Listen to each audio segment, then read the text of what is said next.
Somo langu la leo fupi ambalo tutakuwa nalo ni ya kwamba ujumbe wa malaika watatu kukataliwa katika kipindi hiki cha mwisho. Ujumbe wa malaika watatu kukataliwa kipindi hiki cha mwisho. Bwana Yesu asifiwe. Ujumbe wa malaika watatu ni ujumbe ambao Mungu anapeana kama ujumbe wa mwisho kuwaita watu kutoka katika makanisa zilizoasi, pamoja na ujumbe huo unawaelekeza watu wajue Mungu wa kweli ni nani. Tunaposoma kitabu cha Ufunuo 14 mstari wake ni wa 6, hapa ndio kuna mapambano hapa kwenye ujumbe wa malaika watatu, na hapa ndio shetani hawezi taka watu waamini hii ujumbe. Hawezi akatulia. Hii ndio ujumbe ambayo inafanya leo shetani na wafuasi wake hawana amani duniani, na pia ni ujumbe ambao na sisi tukikosa kuwa makini tutaweza kuondokea ujumbe huu. Bwana Yesu asifiwe. Kwa hivyo lazima tuwe makini sana kuelewa the third angel's message, maana ni ujumbe ambao unaamsha kizazi cha mwisho na unaelekeza katika ibada ya kweli. Soma andiko. Kisha nikaona malaika mwingine. Yohana wa Patmo anaonyeshwa malaika akiruka katikati ya mbingu. Akiruka katikati ya mbingu, mwenye injili ya milele. Na huyu malaika kuna injili, everlasting gospel, injili ya milele. Awahubiri hao wakao juu ya nchi. Na ujumbe huu ama injili yake inahubiriwa hao wanaokaa juu ya nchi. Juu ya nchi. Kwa hivyo wanaokaa juu ya nchi lazima waelewe the everlasting gospel, injili ya milele ya the first angel's message. Lazima waelewe injili hiyo inasema haje, na injili hiyo inawaita wafanye maamuzi gani. The first angel's message. Soma. Na kila taifa na kabila na lugha na jamaa. Akasema kwa sauti kuu. Akisema kwa sauti kuu, mcheni Mungu. Huyu ni malaika ambaye anawaita watu wamche Mungu na kumtukuza. Watu warudi katika ibada ya kweli, wamche na wamtukuze kama Mungu wao. Anawaita mataifa, kabila na kila lugha, akiwaambia wamche Mungu na kumtukuza. Kwa maana saa ya hukumu yake imekuja. Pia anaambia watu kuna saa ya hukumu imefika. Msujudieni yeye aliyezifanya mbingu na nchi. Lazima watu wamsujudie yeye aliyezifanya mbingu na nchi na bahari na chemichemi za maji. Kisha mwingine malaika wa pili. Malaika wa pili anasema nini? Akafuata akisema. Akisema aje? Umeanguka, umeanguka Babeli. Anasema umeanguka, umeanguka Babeli. Kwa hivyo baada ya malaika wa kwanza kukuja na everlasting covenant, everlasting gospel, anawarudisha watu kwenye ibada ya kweli. Malaika wa pili anakuja na ujumbe ya kwamba Babeli imefanya nini? Imeanguka. Kwa hivyo hawa ambao wanaitwa na the first angel's message, wanapoitwa lazima pia waelewe ya kwamba kuna Babeli, system inaitwa Babeli. Malaika huyu anawafunulia system ya kibabeli. Malaika wa pili anasema Babeli umeanguka. Kwa hivyo hawa ambao wameitwa na malaika wa kwanza wanafaa waelewe Babeli ni nini. Ndio naona watu pekee ambao walielewa Babeli ni nini ni watu ambao walisikia wito wa malaika wa kwanza, wakafundishwa na wakaelewa ya kwamba kuna system inaitwa ya Babeli, the Antichrist, Babeli ambaye imemeza makanisa zote ulimwenguni pamoja na wafalme wa dunia. Kwa hivyo huyu ni ujumbe ambao unawaendea ulimwengu mzima. Je, shetani atapendezwa na huo ujumbe? Atakaa na amani? Hawezi akakaa na amani. Lazima tuelewe Babeli. Malaika wa pili anasema Babeli umeanguka. Mji ule ulio mkubwa. Tena ni mji ulio mkubwa, maana ndio uliowanyweshwa mataifa yote mvinyo wa ghadhabu ya usherati. Umeonyeshwa mataifa yote mvinyo ya ghadhabu ya uvinyo ya washarati wake. Mstari wa 9. Soma. Na mwingine malaika watatu akifanya akawafuata akisema kwa sauti kuu. Akisema nini? Mtu awaye yote akimsujudu huyo mnyama na sanamu yake ya huyo mnyama na kuipokea chapa katika kipaji cha uso wake au katika mkono wake, yeye naye atakunywa katika mvinyo wa ghadhabu ya Mungu. Na Yesu asifiwe. Amina. Tuko kwa ujumbe wa malaika watatu. Shetani lazima aandae vita, alete mbinu zozote ili watu wasielewe ujumbe huu. Na ujumbe huu ulianza kuhubiriwa mwaka gani? Wasomi wa roho nabii kina Makori, ujumbe huu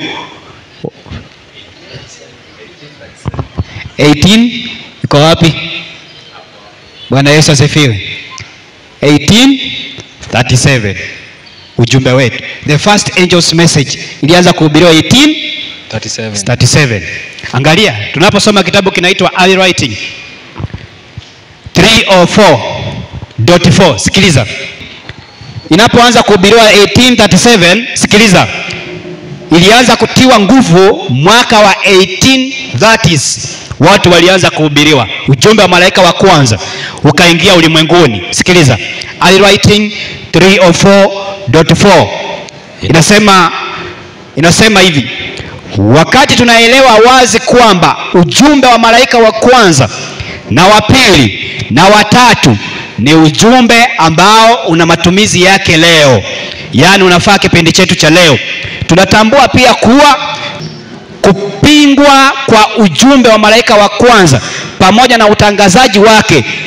Kwa hivyo nasema ujumbe huu ulipotiwa nguvu, ulipokuwa unatangazwa miaka hiyo ya 1830s, sikiliza, ilianza kutangazwa miaka 1830s, ikatiwa nguvu mpaka 1837. Inasema watu walipinga, kuna baadhi ya watu waliopinga. Tusomewe kwa Kiingereza. Early Writing. Close of the second angel's message. Close of the second angel's message. While we understand clearly that the messages of the first and second and third angels are messages that have their application today. Yani ujumbe huo uko na application yake kipindi cha mwisho tena. We recognize also that in their initial proclamation, the sounding of the first angel's message with its declaration that the hour of God's judgment is come is linked with the proclamation of the expected advent of Christ in the 1830s and early 1840s. 1830s and the early 1840s. Nani walikuwa wanahubiri hiyo miaka? William Miller and his associate. Bwana Yesu asifiwe. Kwa hivyo ujumbe wa malaika wa kwanza ukaingia ulimwenguni ukawa naonya watu ya kwamba saa ya Mungu imefanya nini? Imefika.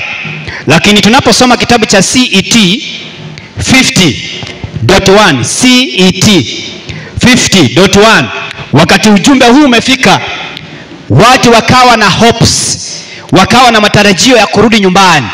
Wakati the first angel's message imefika, watu wakawa wamekuwa tayari kumuona Bwana wetu Yesu Kristo.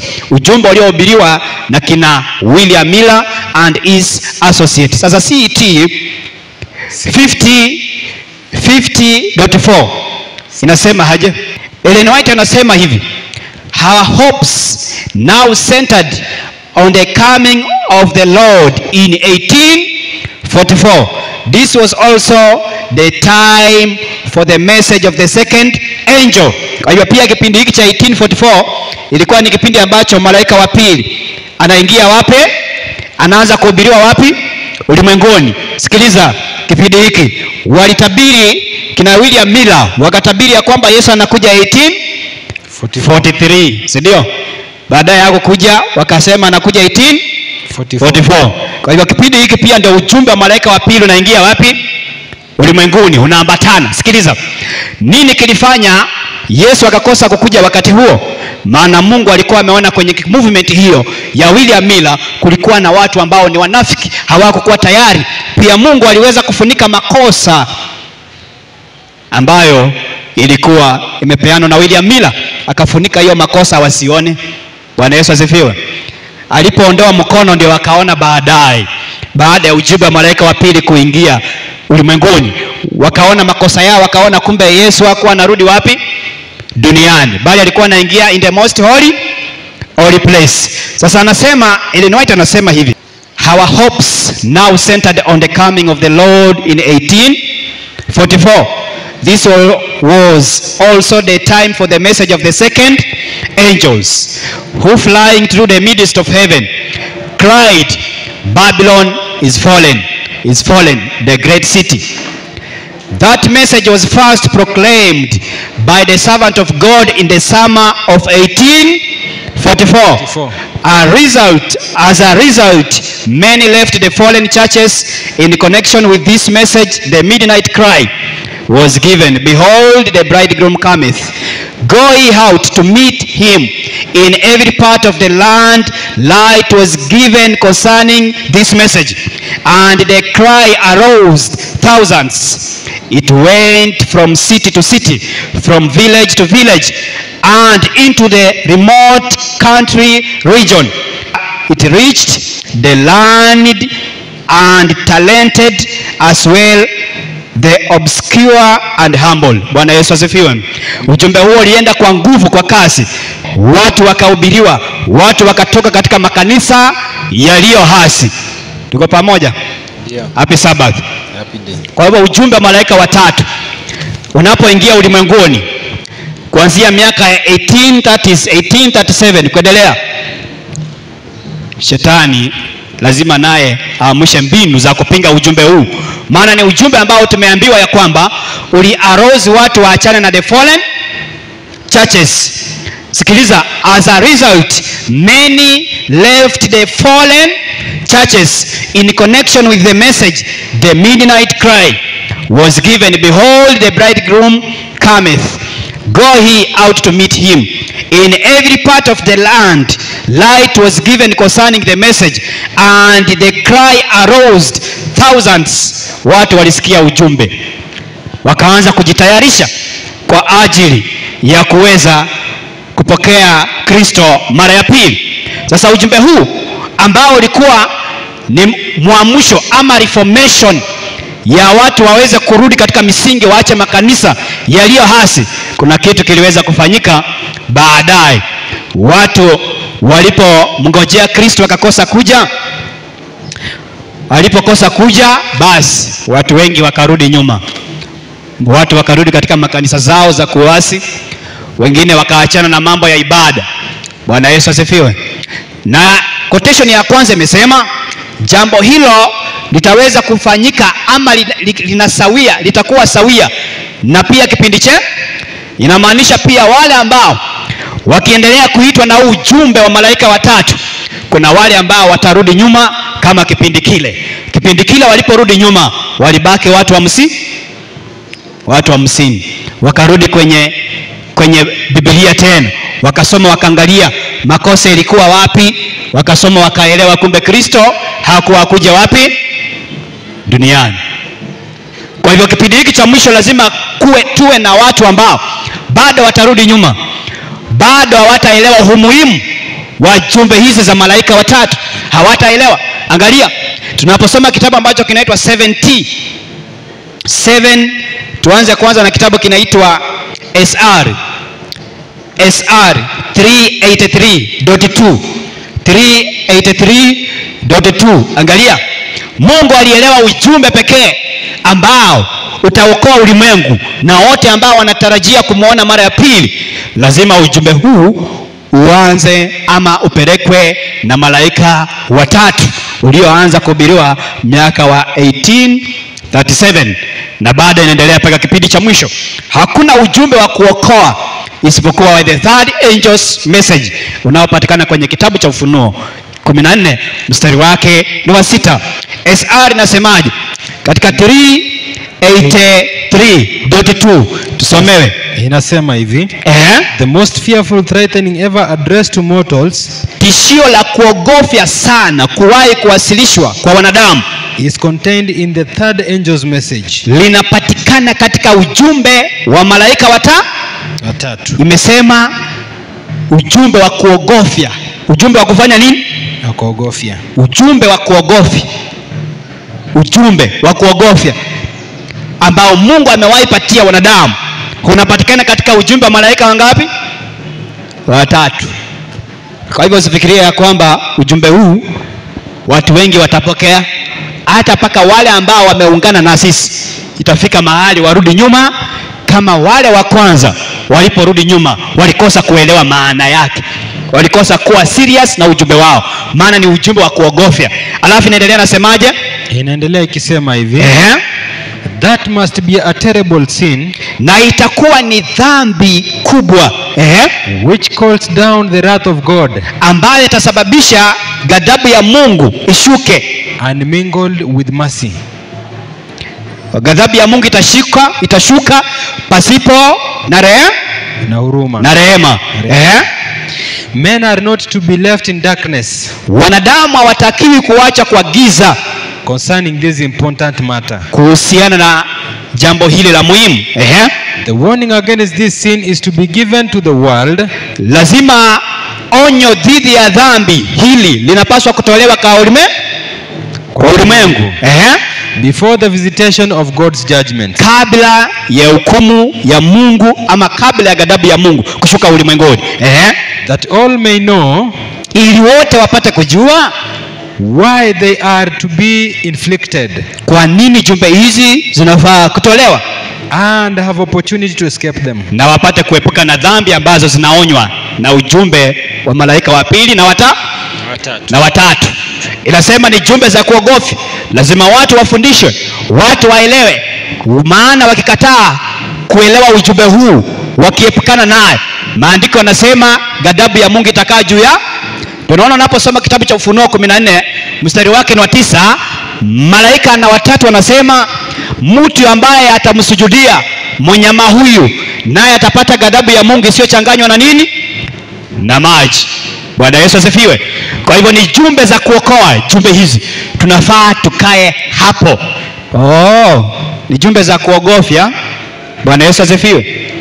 Ati ni jumbe za kufanya nini? Za kuogofya sana. Ni jumbe za kuogofya. Ndio maana SDA walikataa hizi jumbe.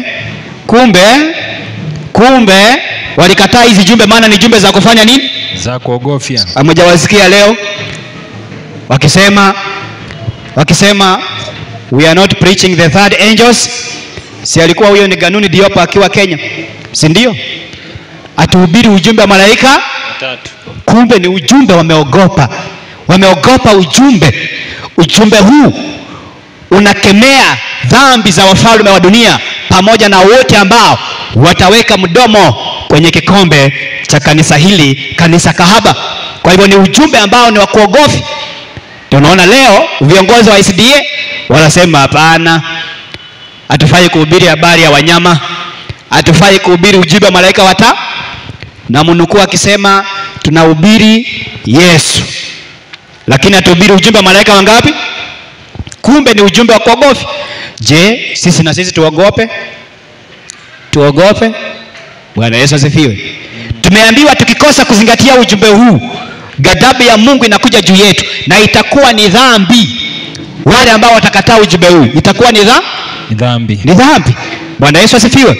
Waadventista wa kweli tunaona kuanzia miaka hii ya 1837, Bwana Yesu asifiwe, Mungu anaanza kutengeleza njia ya Waadventista ulimwenguni. Ujumbe malaika wa kwanza unapoingia, malaika wa pili ujumbe unapoingia, baada ya disappointment SDA kawa organized na wakaelewa ujumbe wao, wakakabidhiwa ujumbe ambao walifaa wapeanwe bila kuogopa. Tunaposoma kitabu ambacho kinaitwa LDE 45.2, angalia Mungu alipowachagua akawapatia ujumbe ambao wanafaa wapeleke ulimwenguni bila kuogopa. Leo wameogopa ujumbe ambao walifaa kupeana. Inasema haje? Sikiliza vile Mungu aliwaambia. Inasema Seventh Day Adventists have been chosen by God as a peculiar people, separate from the world by the great clever of truth. He has cut them out from the core of the world and brought them into connection with himself. Atamewapatia ukweli by the greater clever of truth. Ukweli gani waliopewa Waadventista? The third angel's message. Ujumbe ambao walifaa wapeperushe mpaka kipindi cha mwisho. Ujumbe huu, sikiliza, na ujumbe huo wanapopokea, Mungu anasema wanakuwa peculiar, wanakuwa watu wa kipekee kwangu. Sikiliza, wanakuwa watu ambao wametengwa, separate from the world. Sikiliza, wametengwa. Mungu anaendelea kusema into connection with himself, he has made them his representatives and he has called them to be ambassadors for him in the last work of salvation. Kwa hivyo ujumbe pekee ambao utakufanya wewe ukuwe mwakilishi wa Mungu ni ujumbe wa malaika wangapi? Watatu. Bwana Yesu asifiwe. Kama uelewi ujumbe huu, usijiita wewe ni mwanafunzi wa Yesu, ama usiseme mimi ni mwakilishi ama mtumishi wa Yesu. Usijiite. Wale wenye wako na authority pekee ya kujiita wao ni watumishi wa Mungu ni wale ambao wako na hii ujumbe wa malaika wangapi? Watatu. Mungu anasema tena hao ni ambassadors. Ambassadors sio watu ambao wanaambia watu pokea makontaina kutoka China, toa barikiwe. Hapana. Hakuna ujumbe kama hiyo yenye wamepatia watu wa Mungu kipindi cha mwisho. Ni ujumbe wa malaika wangapi? Ambassadors wanakuwa na ujumbe wa malaika watatu, wanapeana kwa uaminifu. Sikiliza, kwa hivyo Waadventista wakapewa ujumbe huu ili wakuwe the ambassadors of God katika ulimwengu. Alafu anasema waakilishe kazi ama wapeane kazi ya wokovu kipindi cha mwisho. Alafu anasema the greatest wealth of truth ever entrusted to mortals, the most solemn and fearful warnings ever sent by God to man have been committed to them to be given to the world. Ujumbe wa kipekee wanafaa wapeane. Utajiri mkubwa ambao uliwahi pewa mwanadamu. Ambao ulifanya nini? Uliwahi pewa nani? Wanadamu. Kwa hivyo wale ambao wako na hii ujumbe wa the third angel's message, wao ni matajiri wa kiroho. Wanafaa walishe maskini wa kiroho, maana hao ni matajiri. So wamepewa utajiri wa ukweli, the third angel's message. Wanafaa walishe watu, waambie watu maskini wa kiroho wasiingie kwa ibada ya huyu, ibada ya sanamu, ibada ya huyu mwanamke, wasimsujudie mnyama na sanamu yake. Wote ambao wamedanganywa na huyu mnyama, hao ni maskini wa kiroho, wanafaa waokolewe na Waadventista walio na ujumbe wa kitajiri, ujumbe wa malaika watatu. Alafu inasema ni ujumbe wa kipekee na ni ujumbe ambao unafaa peanwe kipindi cha mwisho. Alafu inasema the most solemn and fearful warnings ever sent by God to man.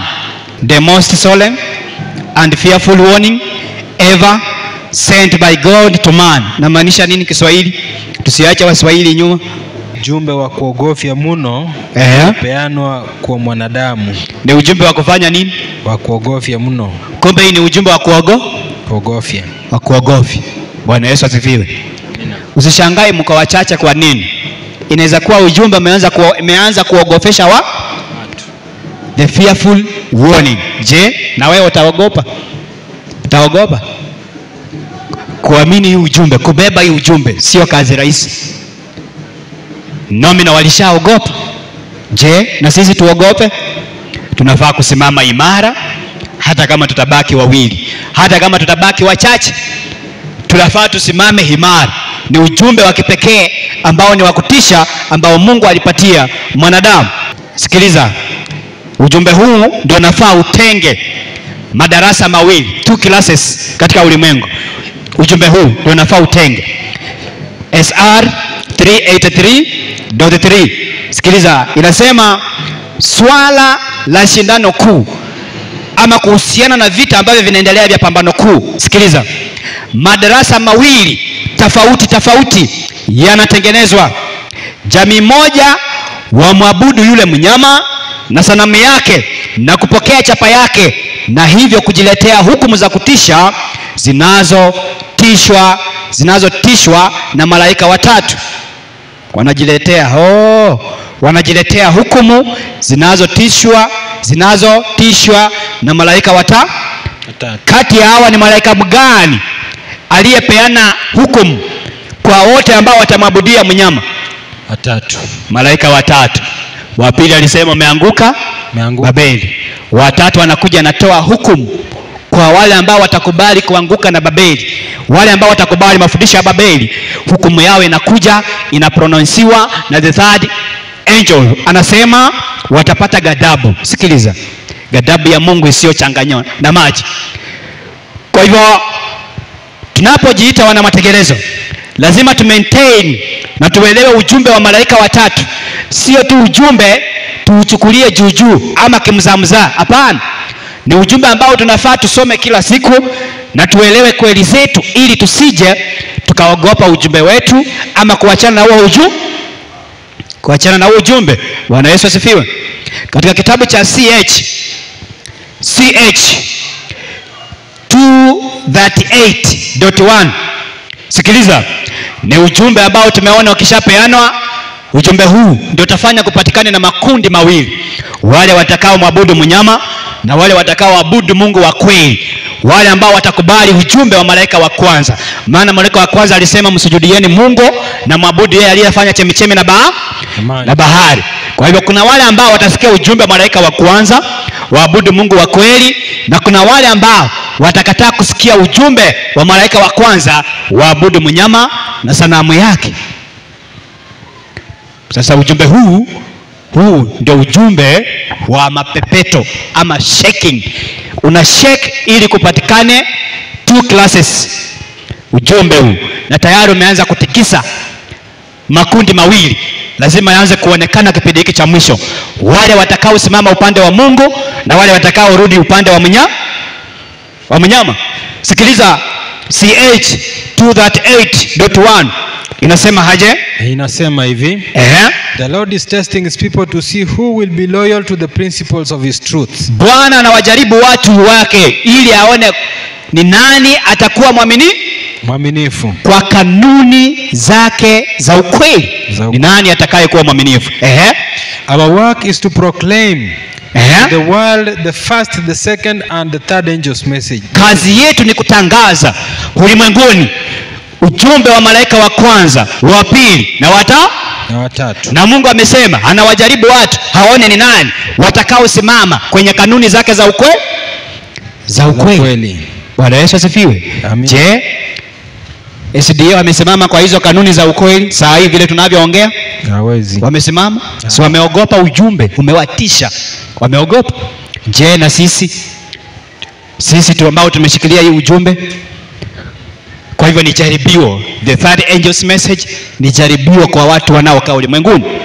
Inasema Bwana na wajaribu watu wake ili aone ni nani watakao sikiliza wito wake katika maandiko matakatifu, katika ujumbe wa malaika wa kwanza na wa pili. Inamalizia inasema kazi yetu ni kutangaza ujumbe wa malaika wa kwanza, wa pili na wangapi?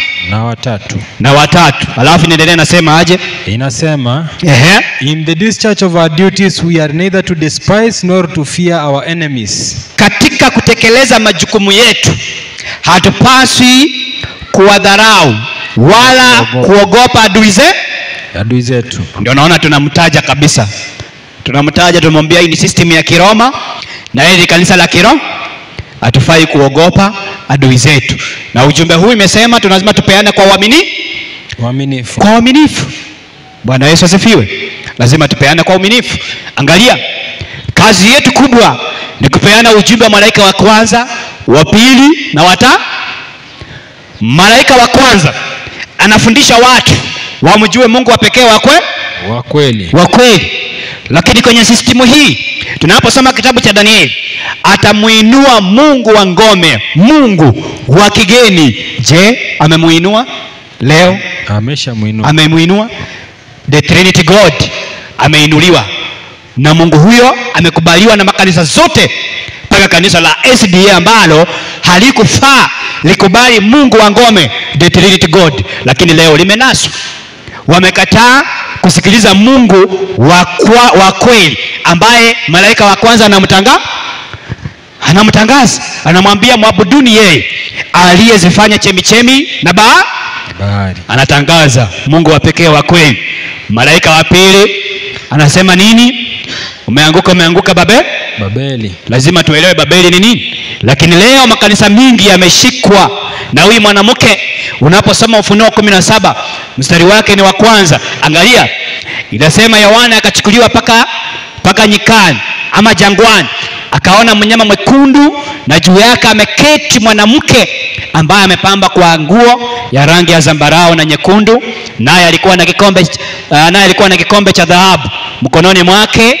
Naye mwanamke huyu alikuwa na jina la siri limeandikwa Babeli mkuu, mama wa makahaba. Lakini 17 verse 1 hapa inasema ambaye wafalme wa dunia wamefanya nini?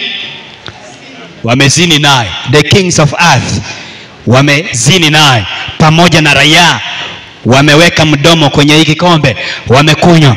Kwa hivyo raia pamoja na wafalme wa dunia hawakufaa wakunywe hapa, walifaa waelewa ujumbe huu wa the third angel's message.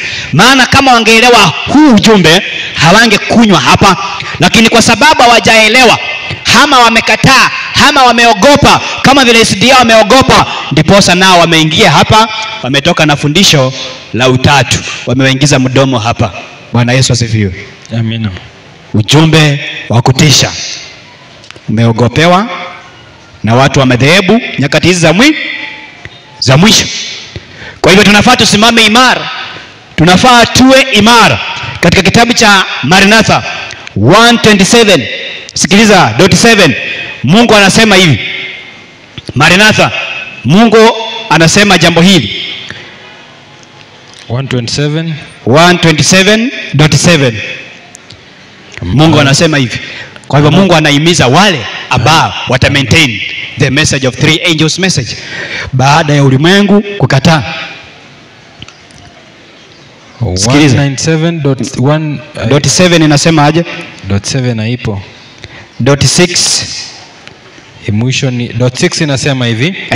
The time has come, wakati umefika, when we must know for ourselves why we believe. Lazima sasa tuelewe. Na wakati umefika tujielewe kwa nini tumeamini. Ni wakati lazima ujue kwa nini umeamini ujumbe wa malaika wangapi. Ni wakati wa kujihoji na ujiulize, mbona nimeamini huu ujumbe? Maana huu ujumbe ndio unajenga imani yetu. Soma. Let us lay up for ourselves a good foundation against the time to come. Let us lay a good foundation for the time to come. Tujijengee msingi ulio imara, msingi ulio bora kwa wakati uja. Maana baada ya ujumbe kupeanwa, nini inafuata? That we may lay kidogo. Baada ya ujumbe kupeanwa, nini inafuata? Hukumu. Watu wa Mungu, Bwana Yesu asifiwe. Baada ya ujumbe kupeanwa, nini inafuata? Ni hukumu. Hukumu ya Mungu. Si malaika watatu wanamalizia na hukumu? Si ndio? Ndio naona quotation inasema tujijengee msingi ulio imara, ulio bora. Wote ambao watajenga msingi yao vyema watakuja kukula hukumu ambayo inatangazwa na malaika wangapi? Watatu. Tujijengee. Sasa ndio wakati wa kuelewa every point of our faith. Tuelewe Mungu anafaa abudiwe aje, Mungu ni nani. Saa hii kutengeleza Sabbath reform, dress reform, tunatengeleza misingi ya imani yetu saa hii.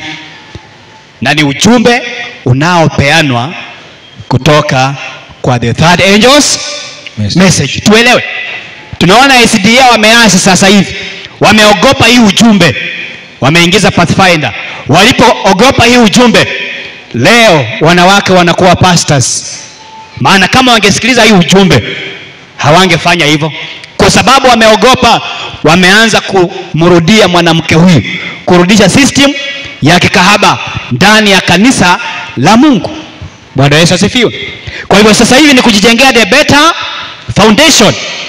Tujijengee msingi ulio bora, maana baada ya ujumbe kupeanwa kwa ukamilifu, wote ambao watakuwa wameamini, wameelewa ujumbe huu, wakaishi kulingana na ujumbe huu, watakuwa wamejijengea msingi ulio bora na hukumu haitakuwa na madhara juu yao. Lakini wale ambao waliignore, wale ambao walirudi kwa huyu mwanamke, wakaabudu Mungu wake, wakarudi kwa ibada yake, wakaweka mdomo kwenye kikombe kilichojawa na machukizo na uchafu wa washarati wake, basi hukumu ya Mungu itakuwa juu yao. Malizia hiyo quotation. Ikimaliza inasema hivi, that we may lay hold on eternal life. Lazima tujijengee msingi ulio bora. We must labor not in our own strength, na hatufai kufanya kwa nguvu zetu, but in the strength of our risen Lord. Lord. Tunafaa tumtegemee nani? Mungu Kristo. Bwana Yesu asifiwe. Maana ni ujumbe wa kuogofya. Kwa hiyo tunafaa tumtegemee Mungu atuongoze, atuelekeze namna ya kukaa, namna ya kupeleka ujumbe huu wa malaika wangapi? 3. By the way, unajua kwa nini ni ujumbe wa malaika 3? Unajua kwa nini wamesema ni 3? Ni malaika wataonekana wakiruka mbinguni? Hapana. Bwana Yesu asifiwe. Tumeambiwa ujumbe huu ulianza kuhubiriwa 1836. Ujumbe wa malaika wa kwanza. Ni malaika alikuwa anapepea juu akihubiria watu? Hapana. Malaika ni symbol ambao wana represent watu wa Mungu. Tunaona mwaka hii ni William Miller and his associate walikuwa wanahubiri ujumbe huu, wakitangazia watu saa ya huko imefanya nini? Saa ya huko imefika. Watu wakaachana na foreign churches kipindi hicho, wakakubaliana na William Miller kipindi hiki. Bwana Yesu asifiwe. Kwa hivyo malaika anasimamia wajumbe wa Mungu, wajumbe wa Mungu. Kwa hivyo hawa ni wajumbe wa Mungu ambao wanapeana ujumbe huo kwa uaminifu, na tunafaa tuamini ujumbe huu ili tujijengee msingi ulio bora. Bwana Yesu asifiwe. Amina. Sasa pia unaposikia ni wajumbe 3 ama malaika 3, kwa nini Mungu akaamua wasiwe ni 4 ama asiwe ni mmoja? Kwani mmoja angeweza kupeana ujumbe wote? Bwana Yesu asifiwe. Kwani mmoja angeweza kupeana hii ujumbe? Aseme huyu, aseme mtukuze Mungu, mwabuduni yeye aliyefanya chemichemi za maji na bahari. Pia aseme Babeli imeanguka. Pia aseme mtu yoyote. Si alikuwa na uwezo? Na kwa nini Mungu akaugawanyisha mara 3? Kwa nini? Maana kwenye kitabu cha Kutoka 15, ni Kutoka ama Kumbukumbu la Torati? Nafikiri ni Kumbukumbu la Torati. Ni 19:15. Mungu anasema jambo na lidhibitishwe kwa mashahidi wangapi? 2 ama wangapi? Hebu tusomewe andiko mwenye amefika. 19:15 Deuteronomy. Soma. Shahidi mmoja. Hiyo ni ngapi nasoma? 19:15. Soma. Inasema shahidi mmoja asimuinukie. Shahidi mmoja. Kwa hivyo huyu angeweza kuinuka, angeweza kuwa shahidi peke yake. Shahidi mmoja asimuinukie mtu awaye yote kwa kosa au kwa jambo lolote.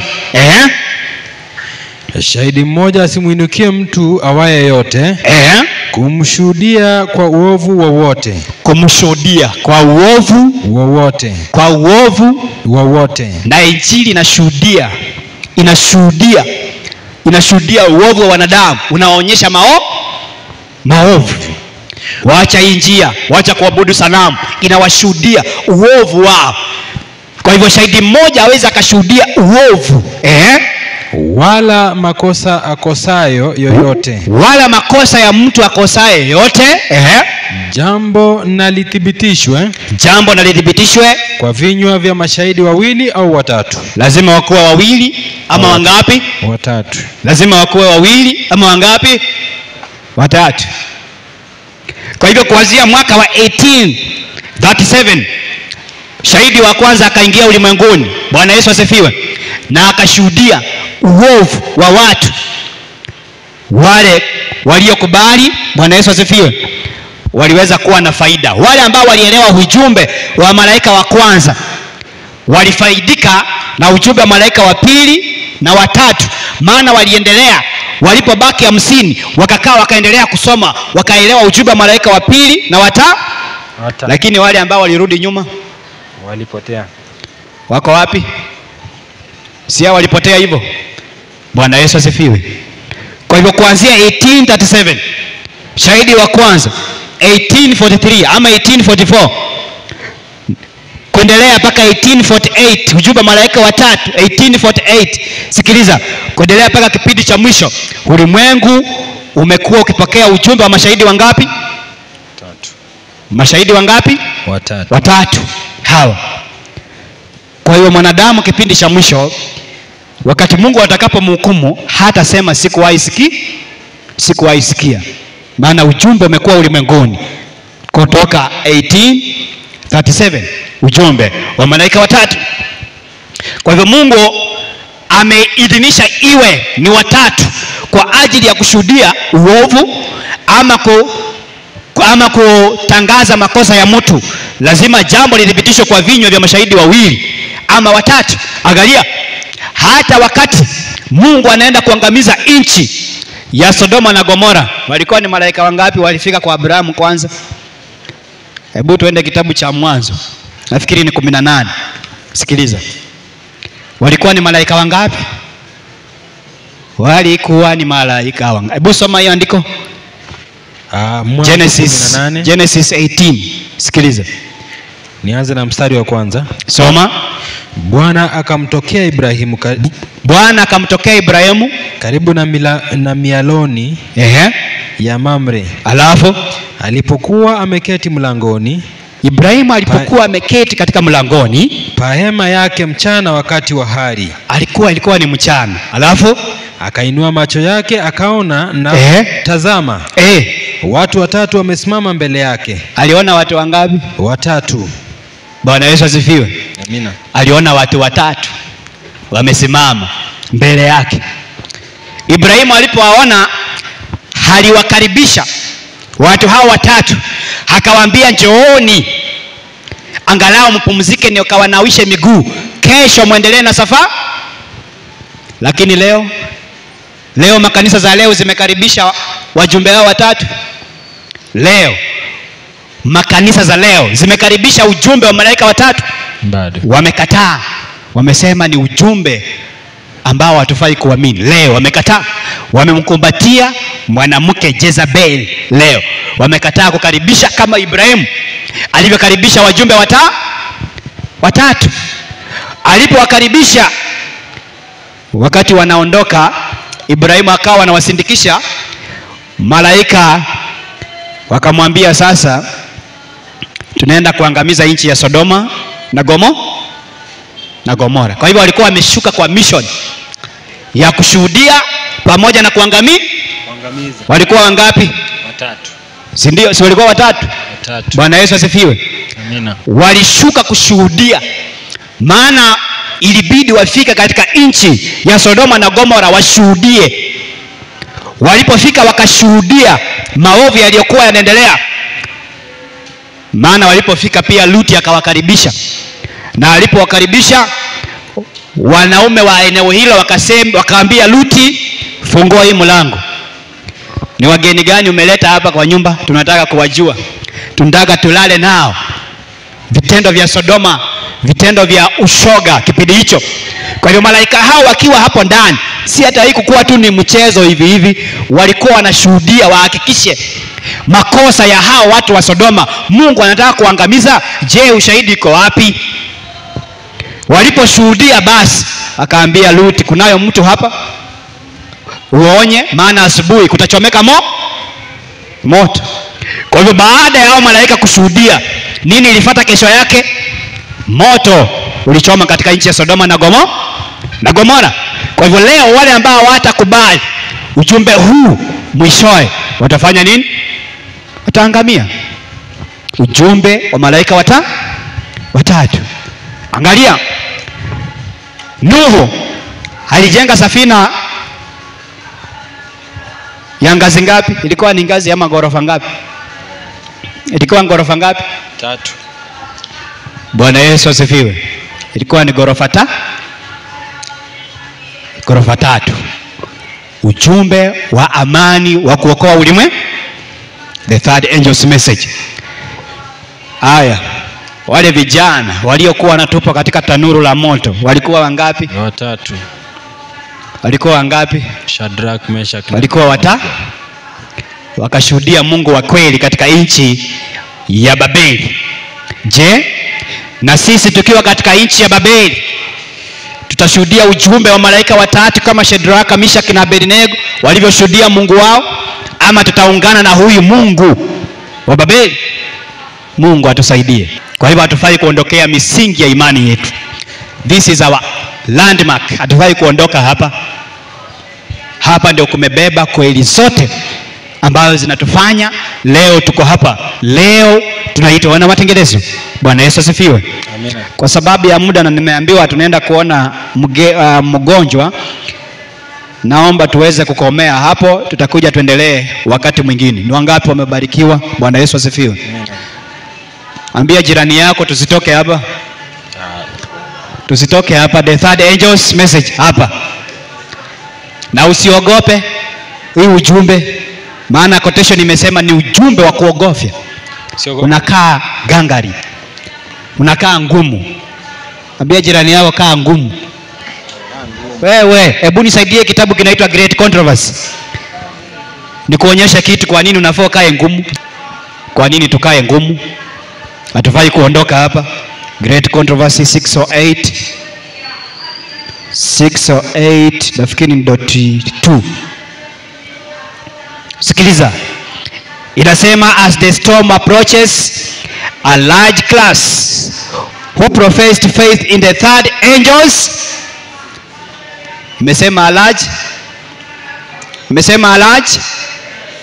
A large class who professed in the faith of the third angels message. Walielewa ujumbe huu. The large class. Wanaitwa the large, ni watu wengi. Sikiliza. Lakini licha ya kuwa na wingi wao na kuelewa imani na kuamini the third angels message, nini ilihappen tena baadaye? Inasema but have not been sanctified through obedience to the truth, abandon their position and join the ranks of the opposition. But have not been sanctified through the obedience to the truth. Kwa Kiswahili nasema aje hapa? Hawakukubali kutakaswa ama kuelekezwa na hizo kwa kutii ile kweli. Na ile kweli watafanya nini? Waliacha imani yao na wakajoin shetani, wakajoin adui. Je, unaona hiyo quotation imetimia leo? Kuna watu wamejoin adui. Kuna watu wamejoin adui. Bwana Yesu asifiwe. Wameanza, si ndio? Those who professed in the third angel's message but they have not sanctified into truth, abandon their position, alafu wakajoin the enemy of souls. Wakajoin. Leo wanaabudu na yeye katika ibada moja. Wamekubaliana na yeye Mungu wetu ni mmoja. Wamekubali mafundisho ya quotation inatimia. Mwenye macho aambiwe atazame. Bwana Yesu asifiwe.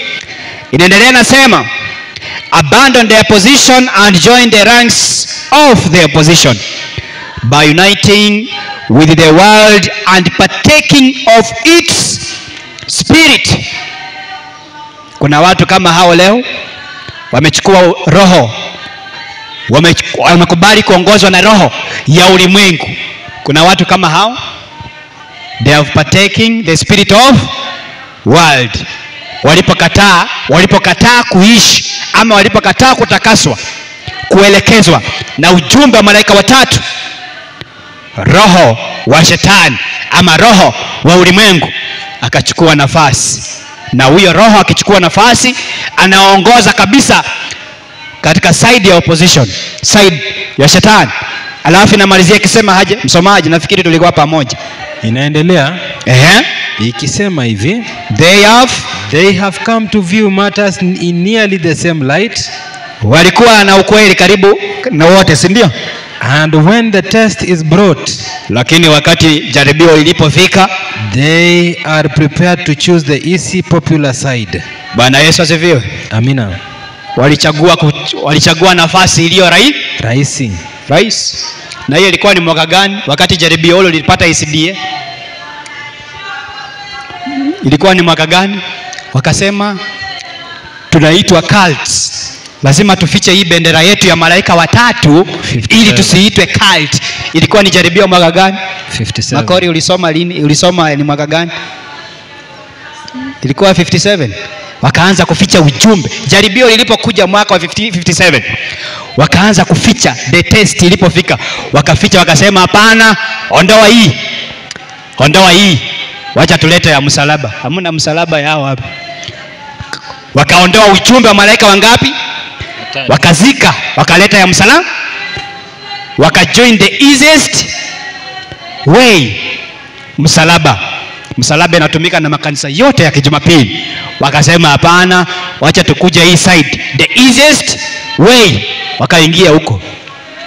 Jaribio lilipokuja, angalia, endelea na your quotation. Men of talent and pleasing address, who once rejoiced in the truth, employ their powers to deceive and mislead souls. They become the most bitter enemies of their former brethren.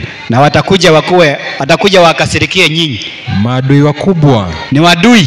Wewe ukihubiri ujumbe na yeye alizika 57, alafu wakijaribu kufufua, mtakuwa maadui. Na hiyo ndio kitu inaendelea sasa hivi. Hata unahubiri hii na yeye alizika hii ujumbe, utakuwa ni adui. Inasema hawa ambao walijoin the easiest way, kuna wakati walifurahia, they rejoice in the third angel's message. Lakini saa hii ni maadui. Kwa nini? Walijoin the side of opposition. Kwa hivyo ni maadui wa hao.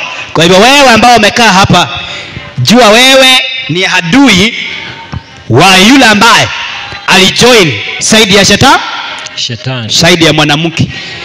Wewe ni adui ya yule ambaye alizika logo hii ya malaika watatu.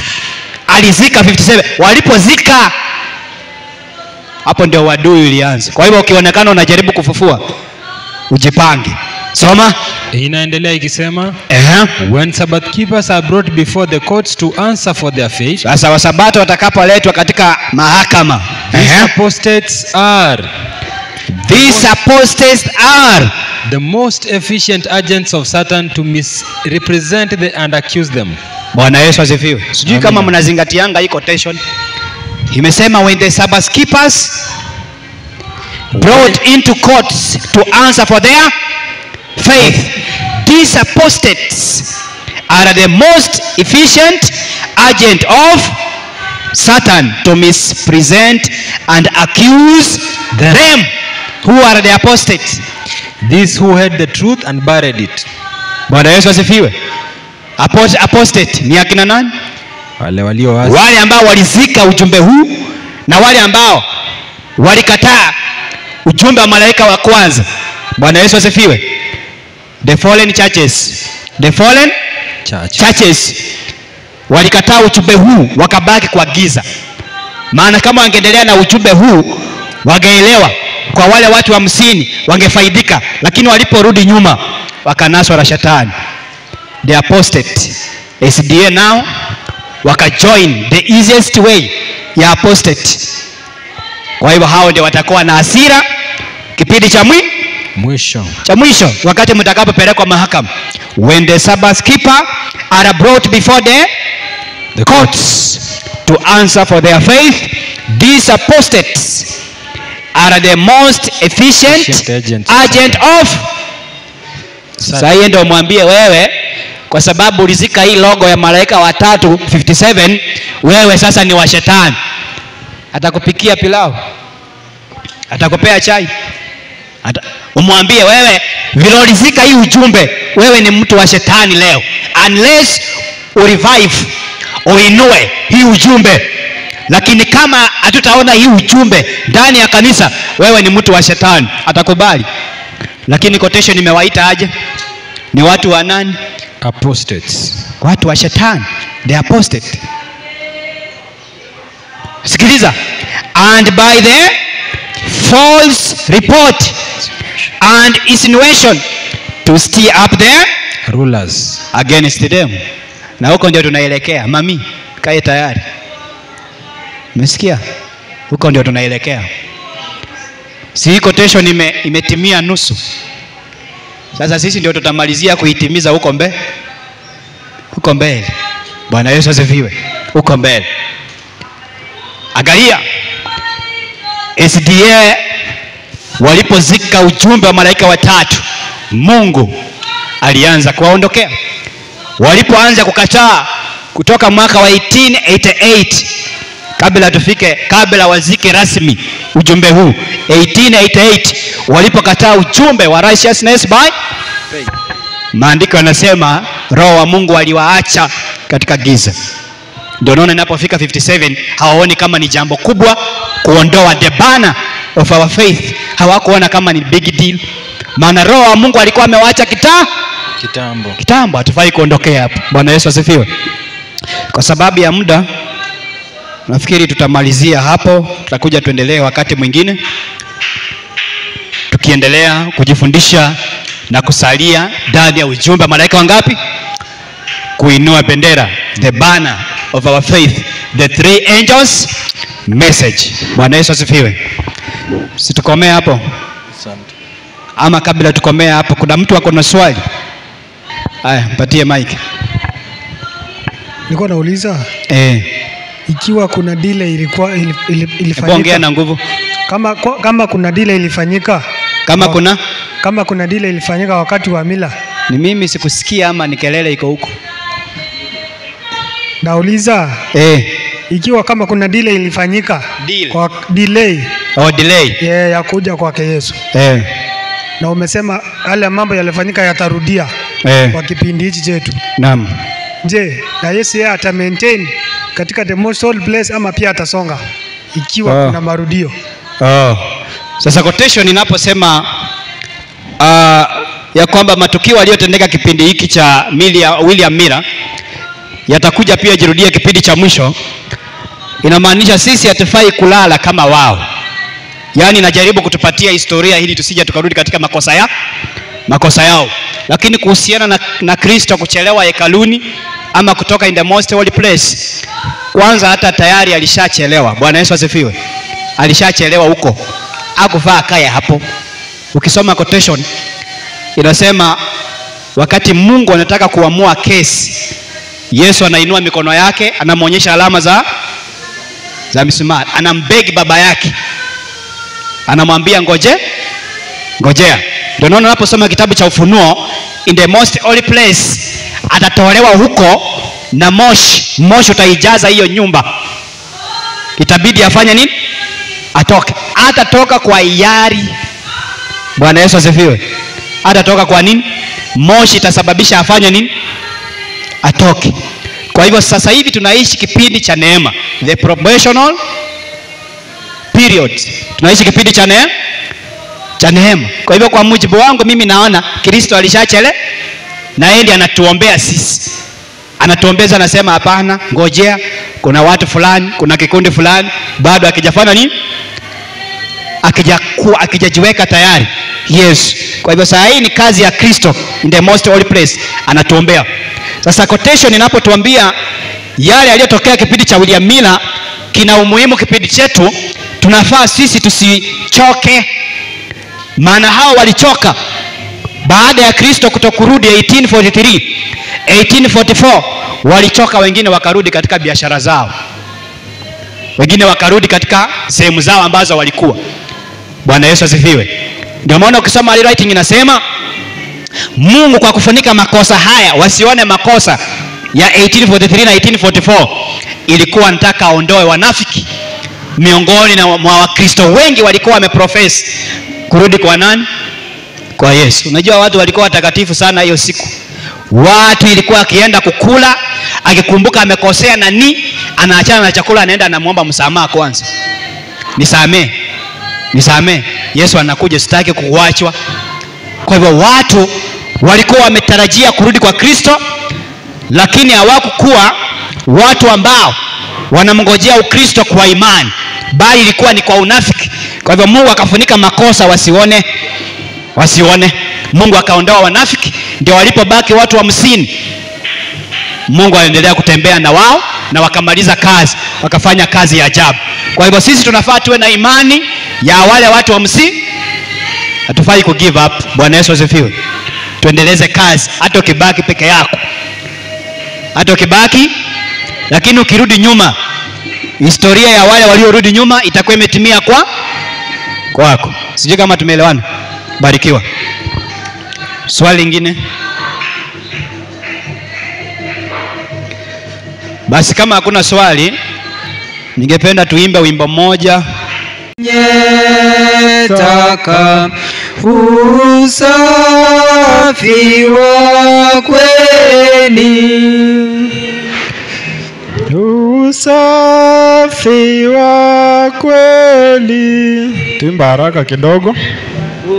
usafi wa kweli, wakioga wenye taka usafi wa kweli, ilimpa kushukuru mwivi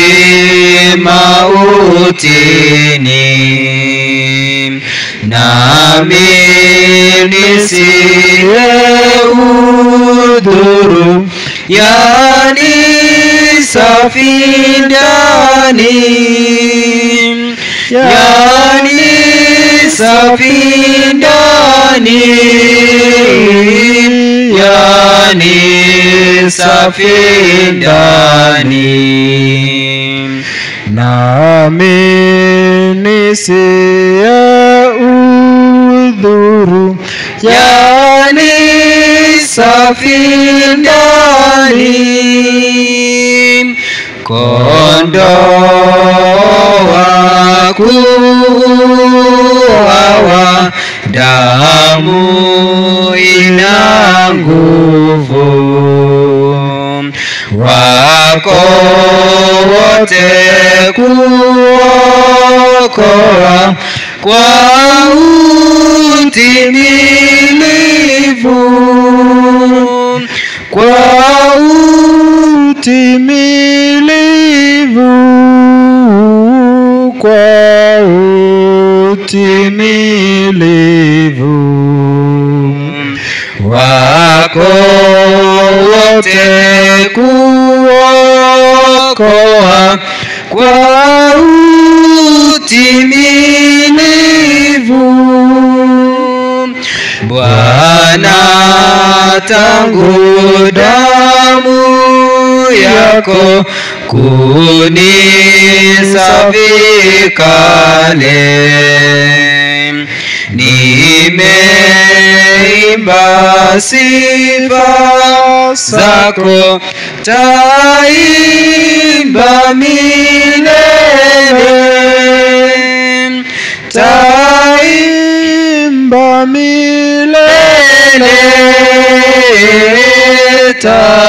taimba milele, nimeimba sifa zako, taimba milele. Bwana, umenikirimu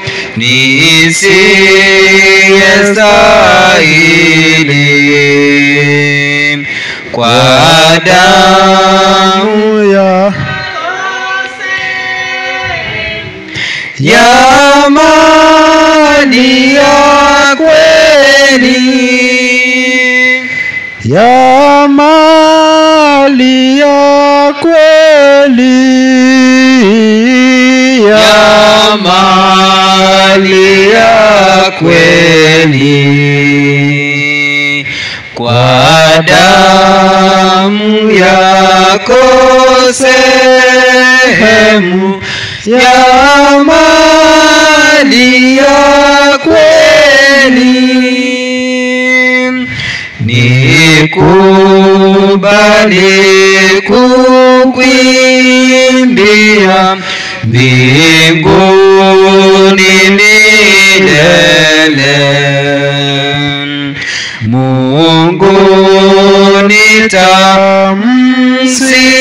nitamsifia jina lako pweke, jina lako pweke, jina lako pweke. Mungu nitamsifia jina lako pweke. Asante, tunashukuru. Hata kama sauti zinatusumbua, tutakuja kujifunza. Tutaweka topic ya kujifunza nyimbo. Tunashukuru kwa sababu ya muda. Ningependa nichukue fursa hii niweze kukaribisha mgeni ambaye ataendelea katika kipindi cha Bible Study. Ni kipindi cha matangazo.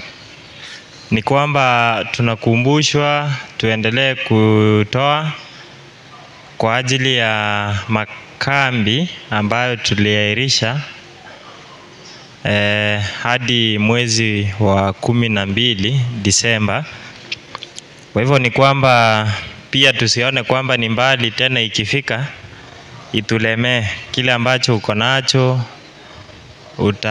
unahimizwa kwamba uendelee kutoa. Wale ambao walikuwa na pledges, tumepata tena kipindi kifupi ili tuweze kukamilisha.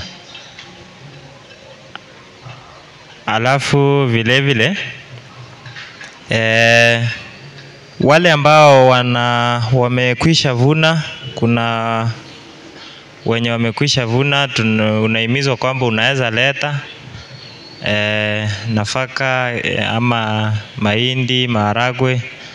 Tuko na store ambayo tunaweza tunza mazao ili kwamba ikifika Disemba tuwe na chakula cha kutosha kwa ajili ya makambi. Haya, asanti. Nadhani ni hayo tu.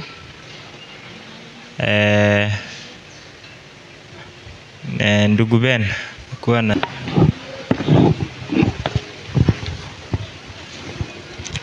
tusimame na wimbo number 133.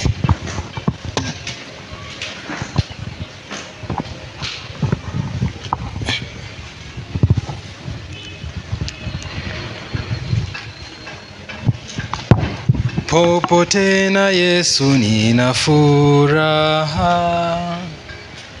Haya, tuimbe.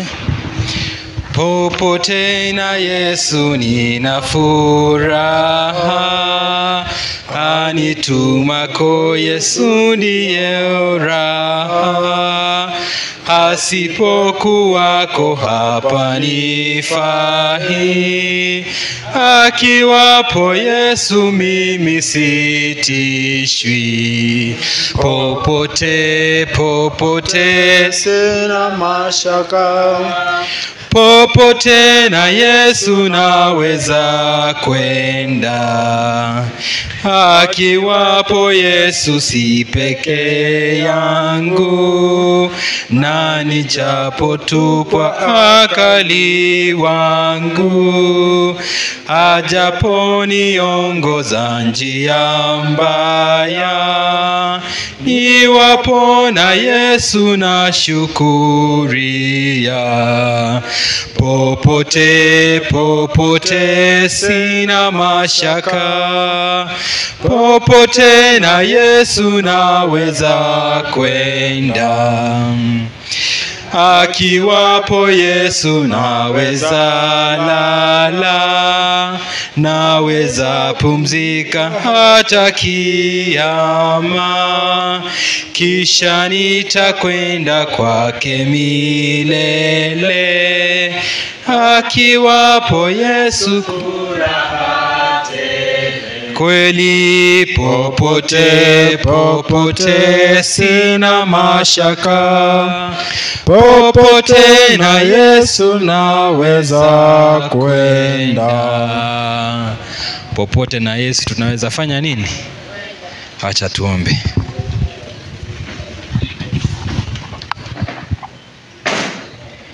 Mungu wetu uishie juu mbinguni, Baba mtakatifu, tunakushukuru kupitia kwa mwanao Yesu Kristo, yeye anayetuombea, yeye aliyetufia, yeye aliyetupenda, na hata kwa sasa yeye anayetuleta pamoja ili tuweze kuwa kundi moja katika yeye.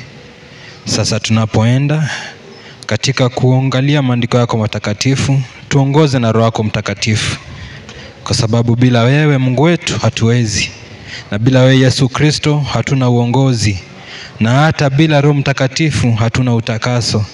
Tuongoze, fungua fikra zetu, utupatie matamshi, na hata tunapoendelea utupatie kuelewa katika wewe. Haya tumeomba kwa njia ya mwana Yesu Kristo aliye mwombezi wetu. A blessed Sabbath. Blessed Sabbath. Haya, happy Sabbath. Happy Sabbath.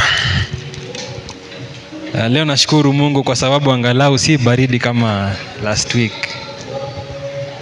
Last Sabbath ilikuwa baridi hatari. Shetani yeye kazi yake anaendelea kuifanya, vita anaendelea kuvipiga. Na Yesu anatuuliza, where are the watchmen on the walls of what? Zion. Je, walinzi mko wapi? Msomaji, tuende Isaya 29 verse 13. Bwana akanena akasema, kwa kuwa watu hawa hunikaribia na kuniheshimu kwa vinywa vyao. Watu hawa ukaribia, wao hunikaribia na kuniheshimu kwa vinywa vyao. Hawa ni watu ambao wanakaribia Mungu na wanakaribia wakimheshimu kwa vinywa vyao. Alafu bali mioyo yao wamefarakana nami. Mioyo yao wao wamefarakana naye. Bwana aliponena anasema ya kwamba hawa watu wao wananikaribia na wananiheshimu kwa vinywa vyao, bali mioyo yao wamefarakana nami. Endelea. Na kicho chao walicho nacho kwangu ni maagizo ya wanadamu waliofundishwa. Basi wasikie. Kicho chao walicho nacho kwangu ni maagizo ya wanadamu waliofanya nini? Waliofundishwa. Waliofundishwa.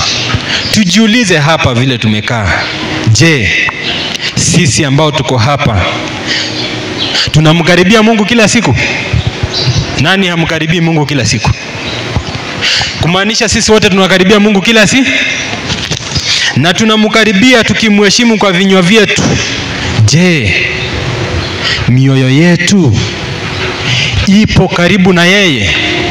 Hilo ndilo swali kuu leo. Tukijiangalia, tukitazama familia zetu, tukitazama kanisa letu, tukijiangalia kwa matendo yetu yote, kwa sababu jinsi ulivyo unadhihirika kwa tabia yako, unadhihirika kwa matendo yako. Je, umemkaribia Mungu na umemletea roho yako? Ama wewe ulivyo hapo umemkaribia katika kinywa chako na umemkiri katika kumheshimu kwa mdomo wako tu? Je, moyo wako uko na Mungu? Hilo ni swali. Nami nakiri hapa nikisema kwamba mimi na wewe tungekuwa karibu na Mungu, tukimkaribia na mioyo yetu ipo naye, basi hata Kristo tungemsikiza na tufanye yale ambayo ametuagiza. Leo vile tuko hivi tutakuwa tunavuna. Bwana asifiwe. Amen. Wenzangu, Bwana asifiwe. Amen. Leo hivi tungekuwa tunavuna, na kuvuna kwetu ni wakati tumeleta nafsi moja, mbili na zingine usoni pa Bwana. Imeandikwa kwamba mbingu inafurahi mmoja akifanya nini? Akiokolewa. Tufanye hii kazi ambaye inatuongelesha mbele yetu. Let us do this work that is speaking to us. Let us wake up and do the work of God. Nami nimekuwa nikijiuliza ni kipi ambacho sijakifanya, na kweli nikapata jibu ya kwamba hakuna lolote nimelifanya. Nilipokuwa nikijiuliza ni kipi ambacho sijakifanya, nilisahau ya kwamba hakuna ambacho nimefanya nini? Nimekifanya. Nilikuwa nikijihesabia haki ya kwamba nimefanya, na hili hali hakuna ambacho nimefanya nini? Nimekifanya. Basi nilichokuwa nimekifanya ni kumkaribia Mungu, kumheshimu tu na kumkaribia kwa kinywa changu, ila hali moyo wangu uko mbali na nani? Naye. Ndugu zangu, mioyo yetu ikimkaribia, tukijitoa nafsi zetu, tukijitia umaskini, nasi mioyo yetu na nafsi zetu tumupe Kristo, basi hiyo siku ile miujiza ambayo waliona wakati Petro alihubiri na watu 3,000 wakabatizwa, tutaiona. Kwa sababu kila siku shetani hakosi mbinu. Tunafaa kuzijua mbinu za shetani kila siku. Wakati hakuna baridi, kuna kelele. Wakati hakuna kelele, kuna confusion. Lakini Mungu atatutetea. Bwana asifiwe. Amen. Nataka tukue attentive sana kwa dakika chache. 1 John chapter 1, tuanzie chapter 1 tukiendelea. Nataka tusome kwa haraka kwa sababu sermon yangu itakuwa fupi. Niko na 20 minutes peke yake. Msomaji, nataka usome kwa waraka wa kwanza wa Yohana 1:1 inasema lile lilokuwako tangu mwanzo, tulilosikia, tuliloliona kwa macho yetu, tulilolitazama na mikono yetu ikalipapasa, kwa habari ya neno la uzima, na uzima huo uliodhihirika nasi tumeona, tena tuwashuhudia na kuwahubiri ninyi ule uzima wa milele uliokuwa kwa Baba ukadhihirika kwetu. Hilo tuliloliona na kulisikia tuwahubiri na nyinyi, ili nanyi pia mpate kushirikiana nasi, na ushirika wetu ni pamoja na Baba na pamoja na mwana wake Yesu Kristo. Na haya tuyaandika ili furaha yetu itimizwe, na hii ndiyo habari tuliyoisikia kwake na kuihubiri kwenu, na ya kwamba Mungu ni nuru, wala giza lolote hamna ndani yake. Achia hapo. Basi tunaona katika waraka huu Yohana anawaandikia kanisa akiwaambia lile lilokuwako tangu mwanzo, tulilolisikia, tuliloliona na macho yetu, tulilolitazama na mikono yetu ikapapasa, kwa habari ya neno la uzima. Yohana anapowaandikia anakumbuka ya kwamba hiyo wakati hawa watu waliokuwa hapo na hawa watu walikuwa wanashiriki katika wakati huo, basi watu wa dunia walikuwa wameanza kusema ya kwamba Yesu hakufanya nini? Hakuja. Yohana anapoandika waraka huu ni wakati amekuwa mzee. Watu wameanza kusahau yale ambao Yesu alifanya nini? Aliyatenda. Wale ambao walimuona Kristo, wengine wamekufa, na wengine sasa ushuhuda umefifia. Ndio maana Yohana anaandika akiwaambia ya kwamba lile ambalo tumeliona tunashuhudia, akiwakumbusha ya kwamba sisi sasa hivi yale ambao mnayasikia tuliyaona na tukashuhudia na hata tukapapasa. Ndio maana anaandika ya kwamba na uzima huo ulidhihirika nasi tumeona, tena tuwashuhudia na kuhubiri ninyi ule uzima wa milele uliokuwa na Baba ukadhihirika kwetu. Anawaambia kwamba ule uzima uliokuwa na Baba tumeushika, tuliupapasa, tulikuwa naye. Je, ule uzima ulikuwa nani? Yesu. Nataka tuende tukiwa pamoja. Huyu Yohana akiandika huu shuhuda anamrejelea Kristo. Ndio maana anasema ya kwamba lile lililokuwa tangu mwanzo, tulilisikia, tuliliona kwa macho yetu, tulilolitazama mikono yetu ikapapasa kwa habari ya neno la uzima. Ndio anasema kwamba na uzima huo ulidhihirika, nasi tumeona, tena tuwashuhudia na kuwahubiri nyinyi ule uzima wa milele uliokuwa na Baba, ukadhihirika kwetu. Huyu ambaye anamsema hapa si mwingine ila ni Kristo. Ndio maana unaona huyu Yohana akiandika Injili ya Yohana 1, hebu nisomee John 1 verse 4 inasemaje? Usitoke hapo, weke kidole hapo, bado tunarudi. Vyote vilifanyika kwa huyo, wala pasipo yeye hakukufanyika chochote kilichofanyika. Ndani yake ndimo ulimokuwa uzima, na ule uzima uliokuwa nuru ya watu. Nayo nuru yang'aa gizani, wala giza halikuiweza. Ndani ya huo uzima, yeye ndani yake kulikuwa na uzima, na uzima ulikuwa nuru ya nani? Ya watu.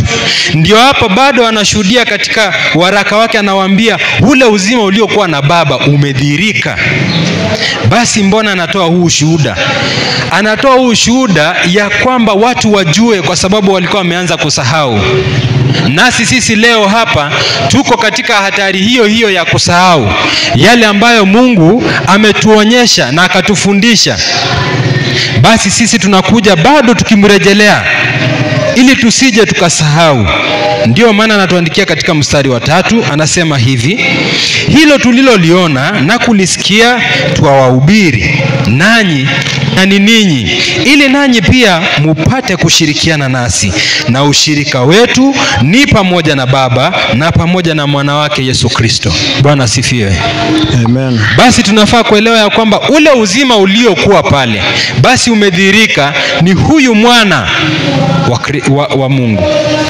Basi ameandika haya ili tujue ya kwamba ushirika wao ulikuwa na Baba na Mwana. Je, tujiulize leo sisi hapa tumekaa, ushirika wetu uko pamoja na mababa zetu ambao ni akina Yohana, kina Petro, ambao wanadhihirisha na kusema kwamba sisi ushirika wetu ni katika Baba na Mwana. Bwana asifiwe. Sasa sisi ushirika wetu uko na nani? Hilo ndilo swali tunajiuliza.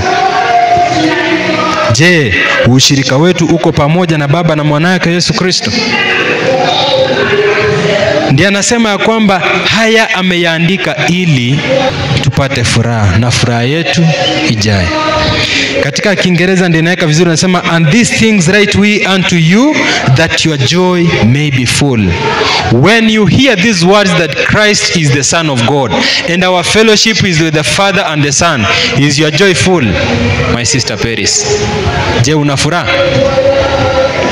Mbona ukuwe na furaha? Furaha yetu ni ya kwamba ule uzima ulidhihirika, nasi tumefanya nini? Tumeupata. Ndugu yangu, ukikombolewa unapata uzima wa milele. Na huo uzima, jinsi ambavyo umeandikwa ya kwamba Mungu aliupenda ulimwengu, na alipoupenda ulimwengu akamtuma mwanawe, kila muaminie afanye nini? Apate uzima. Basi leo sisi tunaambiwa ya kwamba furaha yetu ni ya kwamba ushirika wetu huu pamoja na Baba na Mwana wake Yesu Kristo. Bwana asifiwe. Amen. Fungu la 5 anasema na hii ndiyo habari tuliyoisikia kwake na kuihubiri kwenu, ya kwamba Mungu ni nuru, wala giza lolote hamna ndani yake.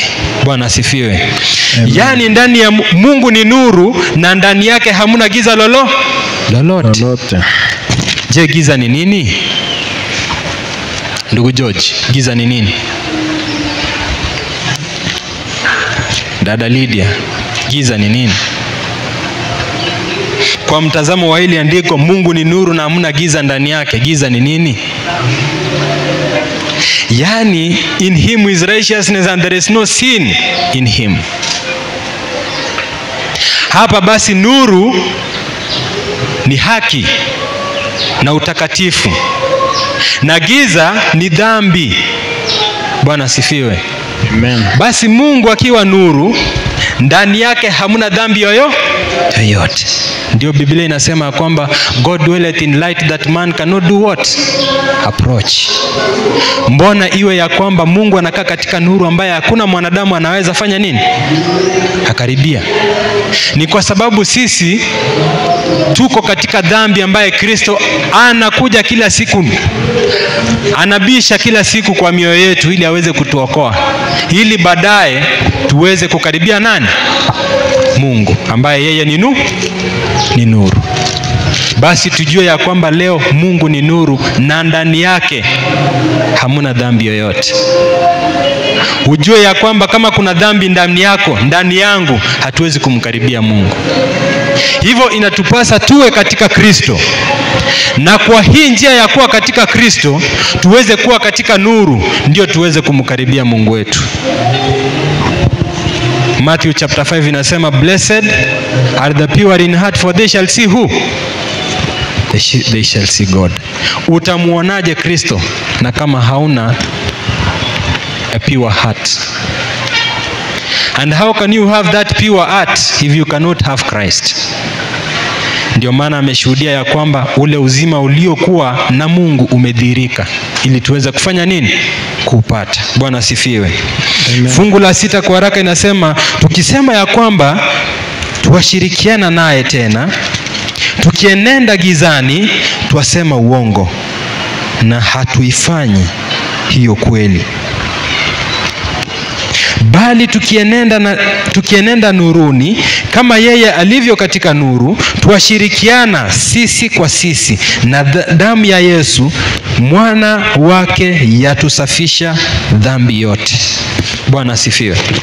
Amen. Sasa basi angalia, tukisema ya kwamba tunatembea katika hiyo nuru na bado hatuenendi katika hiyo nuru, tunafanya nini? Tunadanganya. Sisi ni waongo. Na amri ya 9 inasema aje? Waadventista wa Sabato wana matengenezo. Amri ya 9 inasema aje? Tuko pamoja kweli?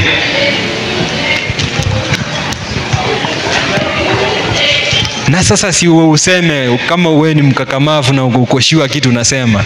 Amri ya 9 inasema usimshuhudie jirani yako. Sasa wacha nikuulize, ukisema unatembea katika nuru na unafanya maovu, si umemshuhudia Kristo uongo? Nikuulize, si umemshuhudia Kristo uongo? Kwa sababu nuru ni nani? Ni Kristo. Na kama unatembea katika Kristo, si utatembea katika nuru? Na ukitenda maovu, umemshuhudia Kristo uongo, kwa sababu yeye ni nuru na ndani yake hakuna dosari. Lakini ila wewe unatembea kwa dhambi. Umemshuhudia yeye uongo ya kwamba unatembea na yeye, na bali utembei na nani? Na yeye. So we be very careful. Hapa tumesema kwamba sisi ni wana matengenezo. Je, kama tunaenenda kwa njia ambazo si ya wana matengenezo, tumeshuhudia uongo? Tusije tukawa waongo, ndugu zangu. Ndio maana inasema, lakini tukitembea katika nuru hii, yeye alivyo katika nuru, tukitembea na tukienenda nuruni kama yeye alivyo nuruni, tuwashirikiana sisi kwa sisi, na damu yake Yesu mwana wake yatusafisha dhambi yote. Nani anahitaji kusafishwa dhambi yake? Mimi nikiwa mmoja wao. Tutembee katika nuru. Bwana asifiwe. Amen. Tutembee katika nuru, ndugu zangu. Na kutembea katika nuru ni kufanya mapenzi ya Mungu. Na kuyafanya mapenzi ya Mungu ni kushika amri zake.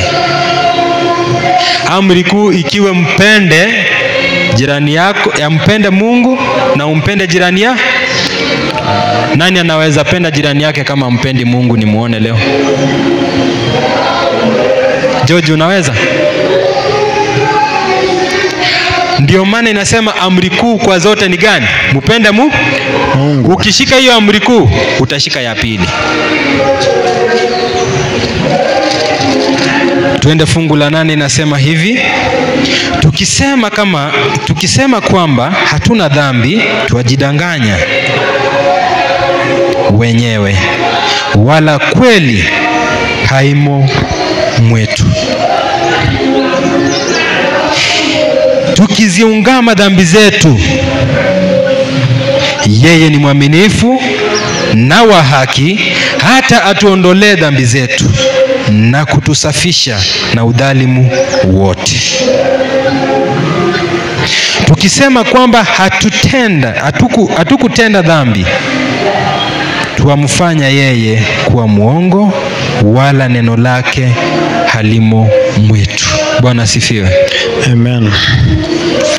Basi imefikia mahali ambapo tunafaa kujiangalia na tutafakari. Tukisema ya kwamba hatujatenda dhambi, tunafanya nini? Tunajidanganya. Na tukisema ya kwamba hatukutenda dhambi, tunamfanya mwongo. Na tunajua ya kwamba Mungu kwa kweli hawezi kufanya nini? Hawezi. It is impossible for God to lie. Yani, angalia, si ati God cannot lie. It is impossible for God to lie. Dada Lydia, impossibility ni nini? Kitu ambacho hakifanyi nini? Hakiwezekani. Lakini sisi tukija hapa alafu tujifanye wale ambao sasa hatujawahi tenda dhambi, sisi ni wazuri, tumemfanya mwongo. Na basi ukweli wake hauko ndani yetu, na hatuna uhusiano na yeye kabisa. Ni wakati wa kujitafakari, ndugu yetu. Ndugu zangu, tuweze kutafakari kwa sana. Kama tunaweza kutubu dhambi zetu, tuje mbele zake kwa hakika. Tutubu dhambi zetu kwa hakika. Tuache kuangalia yule amefanya nini. Tuache kuangalia ndugu amefanya nini. Tuache kuangalia wako leo wako nje wanafanya nini. Tuache kuangalia yule ambaye amesema juzi amefanya nini. Aliyenihubiria anafanya nini. Tujitazame mioyo yetu, tutubu dhambi zetu. Fungu linasema hapo ya kwamba yeye ni mwaminifu na wa haki, hata atuondolee dhambi zetu na kutusafisha na udhalimu wote. Bwana asifiwe. Amen. Njia yetu ambayo tuko nao ni simple tu. Tusamewe dhambi zetu, tuoshwe, tutakaswe, tuwe wasafi watakatifu. Mungu afanye nini? Hatupatie uzima wa milele. Yani simple tu. We be forgiven our sins, we be made righteous, and we be translated unto the kingdom of the eternal Father. Ukiangalia Biblia hii yote mzima iko na mambo mawili. Inakuonyesha utakatifu na inakudhihirishia mambo ya giza. Bwana asifiwe. Amen. Unapoangalia na usome Biblia, msomaji endelea kunifungulia fungu la John chapter 1 verse 36. Ukiangalia Biblia yote mzima, jambo ambalo tunafaa kulijua ni ya kwamba inatudhihirishia haki na utakatifu wazi mbele yako, na bado inakufunulia mambo ambayo yanafanyika katika giza. Basi Mungu anasema ya kwamba mbele yako amekuwekea mauti na uzima. Ukielewa basi na ukiamini Kristo na ukienenda katika njia zake, unatembea katika nuru na utapata uzima. But ukikataa pia na ukienenda katika njia za giza, katika njia za misisimuko, katika njia za kujihekea haki wewe mwenyewe, katika njia za giza, basi mauti yatakupata. Mambo ni mawili. Ndipo tunaposoma kila fungu, ndugu yangu, kila asubuhi tunapoenenda katika kusoma kila jambo, kila doctrine, kila kitu ambacho tunakifundisha na ambacho tunajifunza, mambo ni mawili tunafaa kujua. Hata si mawili, ni moja tu. Msomaji soma. Yohana 1:36 inasema, akamtazama Yesu akitembea akasema. Yohana Mbatizaji akatazama Yesu na akasema, Tazama mwana kondoo wa Mungu. Mwana kondoo wa Mungu. Aichukuaye dhambi ya ulimwengu. Aichukuaye dhambi ya nani? Ya ulimwengu. Bwana asifiwe. Amen. Nataka tuangalie hivi leo na tujifunze jambo moja. Tukiangalia vasi yoyote katika Biblia, tukijifundisha fundisho lolote katika Biblia, iwe unabii, iwe ni sanctuary, iwe ni jambo lolote, tunamalizia kusema tazama nani? Mwana kondoo. Mwana kondoo wa nani? Wa Mungu. Wa Mungu. Aiondoaye dhambi ya ulimwengu. Hapo ndio imani yetu ipo. Mwana kondoo wa Mungu aondoaye nini? Dhambi. Na nikijua mimi ni mwenye dhambi, nikimtazama mwana kondoo aniondolee dhambi, ili siku moja kwa imani nitakutana na Baba. Bwana asifiwe. Amen. Nawe na mimi tukue na hiyo imani ya kwamba huyu mwana kondoo ambaye anaiondoa dhambi ya ulimwengu, ambaye katika kitabu cha Ufunuo inasema kila siku yu mlangoni anafanya nini? Anabisha. Tumufungulie atuondolee hizi dhambi, nasi siku moja kwa hakika tutamuona Baba. Nani anahitaji kumuona Mungu? Tusimame na wimbo namba 3.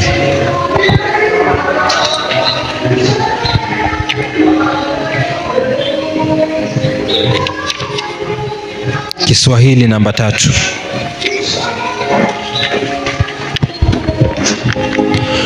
Tunapojiandaa kuimba